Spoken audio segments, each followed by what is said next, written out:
বন্ধুরা, চীনের থেকে যদি গ্লোবাল ফ্যাক্টরি মুকুটকে ছিনিয়ে নিতে হয় তাহলে ভারতকে কিন্তু ইলেকট্রনিক্স ডিভাইসকে মহারতকে হাসিল করতে হবে। গোটা বিশ্ব জানে চীনের প্রোডাক্ট কোয়ালিটির ক্ষেত্রে সবথেকে থার্ড ক্লাস, কিন্তু চীনের কাছে ইলেকট্রনিক ডিভাইসের ক্ষেত্রে ভ্যারাইটিস অনেক রকম আছে। মানুষও জানে যে এগুলো বেশি দিন যাবে না, তারপরেও মানুষ এগুলোকে কিনে। কাস্টমারের সামনে অপশান চীন অনেক রাখে, তাই তো তারা কেনে। তাই চীনকে এখন এই ফিল্ডে হারাতে গেলে ভারতের কাছে সব কিছু থাকা প্রয়োজন। আর আজকের দিনে তো সমস্ত ইলেকট্রনিক্স ডিভাইসে সেমিকন্ডাক্টর সব থেকে গুরুত্বপূর্ণ ভূমিকা নেই।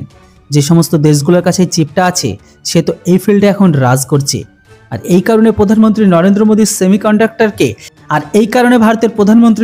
মোদীর সেমিকন্ডাক্টরের ক্ষেত্রে ভারতকে গ্লোবাল হাব বানানোর জন্য অনেক সিরিয়াস, যার জন্য অনেক ইন্টেন্সিটি সাবসিডি ট্যাক্সার পর্যন্ত এখন বিদেশি কোম্পানিকে দেওয়া হচ্ছে ভারতের তরফ থেকে, যেন এগুলো ভারতে এসে প্ল্যান্টকে লাগায়।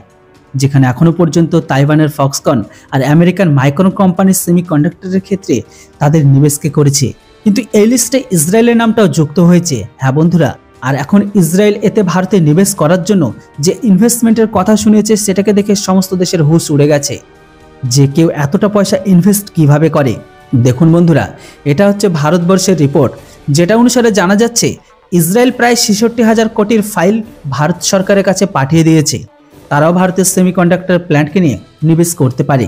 মিডিয়া রিপোর্ট অনুসারে ইসরায়েলের চিপ মেকার কোম্পানি ভারতে $8 বিলিয়ন দিয়ে ভারতের চিপ প্ল্যান্টকে স্থাপন করার জন্য ঘোষণা করেছে।